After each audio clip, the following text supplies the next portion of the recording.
Hi, I'm Peter Molan and Professor in Biological Sciences at the University of Waikato in New Zealand. And it was here a bit over 30 years ago that we discovered that Manuka honey has a very unusual type of antibacterial activity. Now, since then, we've done a lot of research on Manuka honey, and it's become very famous, and it's in use around the world in registered medical products for treating infected wounds. But it's because of this special type of antibacterial activity that it's become famous. And in recent times, people have started selling Manuka honey with another type of activity, which is just like in any other sort of honey. Now, I'm going to take you up to the lab to let you see why it matters which type of antibacterial activity you get.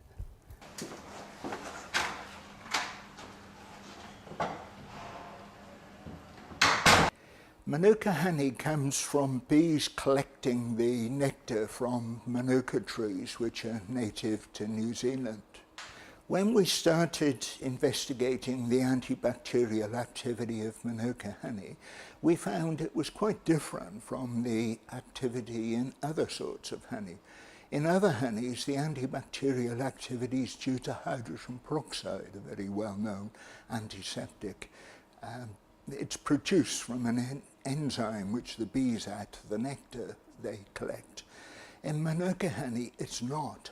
So we distinguished the type of antibacterial activity in Manuka honey with the name non-peroxide activity. The term non-peroxide activity is often abbreviated to NPA.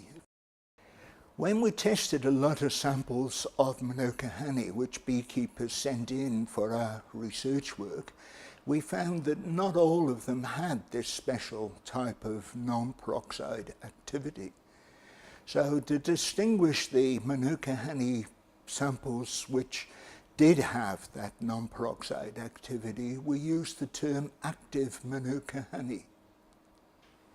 Unfortunately, in more recent times, some people marketing Manuka honey are selling Manuka honey that doesn't have this special non-peroxide activity as active Manuka honey. And this is confusing for consumers. I'll show you why it's important to have the right sort of antibacterial activity in the Manuka honey that you buy. The original active Manuka honey.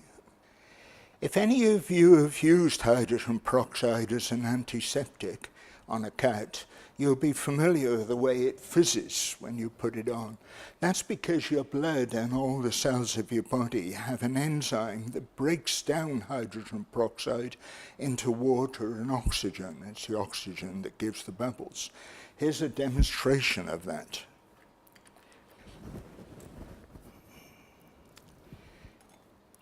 Now I'll put a drop of hydrogen peroxide on that blood, and you see how rapidly it fizzes up, how quickly the enzyme's breaking down the hydrogen peroxide. That means if you use any type of honey other than the original active Manuka honey, you will have the enzyme in your body destroying the hydrogen peroxide activity. It's important to check which type of activity the marketer is referring to when they say active Manuka honey. Some of them say on the label that it's non-peroxide activity or NPA. Some of them have that on their website. It's now known that non-peroxide activity, NPA, is due to a component of Manuka honey known as Methylglyoxal. That's often abbreviated to MGO, and some honey will have the level of MGO in it put on the label. That shows you that it's the original active Manuka honey. Others don't say what the activity is at all, or sometimes they'll use the term total activity, which is very misleading because it'll almost always actually be hydrogen peroxide activity that's referred to as total activity. I'll get our senior technical officer in the laboratory to do some tests on these honeys so you can see how they compare with each other. A 10-gram quantity of each honey is weighed out accurately.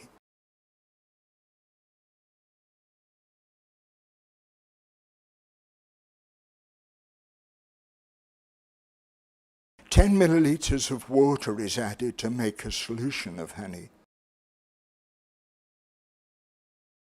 The solution is then further diluted so it can be measured onto the agar plates in which bacteria are grown. To some melted nutrient agar, a culture of Staphylococcus aureus bacteria is added, and the agar is then poured out into a plate to set.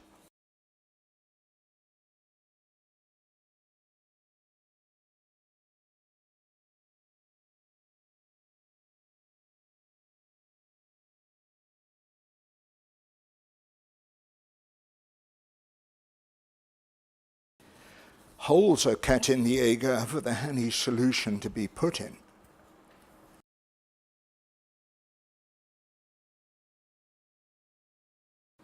The underside of the plate is then marked to identify which honey is put in each well.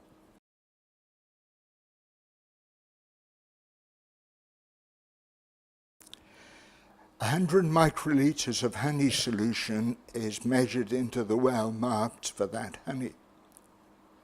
The plates are then put in an incubator for the bacteria to grow.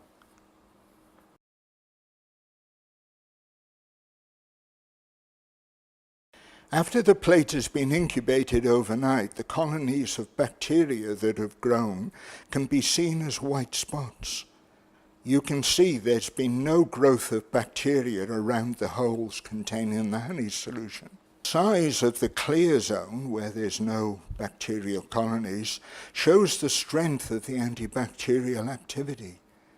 The NPA 15 plus and the MGO 550 honeys have about the same strength. The 25 plus honey clearly has a much greater strength, as you would expect from its higher rating. Now I'll get the testing repeated, but this time with a small amount of blood added to the nutrient agar.